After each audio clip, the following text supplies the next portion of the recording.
ख़बर शामिल कंदा हलूं खंडियारो खां। अलामा इकबाल ओपन यूनिवर्सिटी जे रीजनल डायरेक्टर मोरो मोहसिन ख़ान जो खंडियारो मोड़ाट दरबेलो मेहराबपुर ऐं ॿियनि हंधनि ते स्टडी सेंटरनि जो दौरो।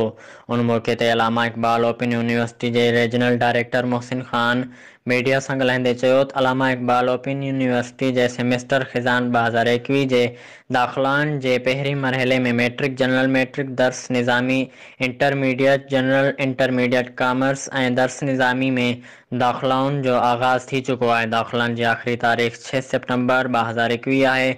हुन चयो त यूनिवर्सिटी जी नई पॉलिसी तहत हाणे मैट्रिक जनरल ऐं दाख़िला जे लाइ 8 पास सर्टिफिकेट जी ज़रूरत न आहे। को बि फ़र्द लिखण ऐं पढ़ण ॼाणींदो हुजे उहो मर्द या औरत शनाख़्ती कार्ड जी बुनियाद ते मैट्रिक जनरल ऐं दाख़िला वठी पंहिंजो तालीम सफ़र शुरू करे सघे थो।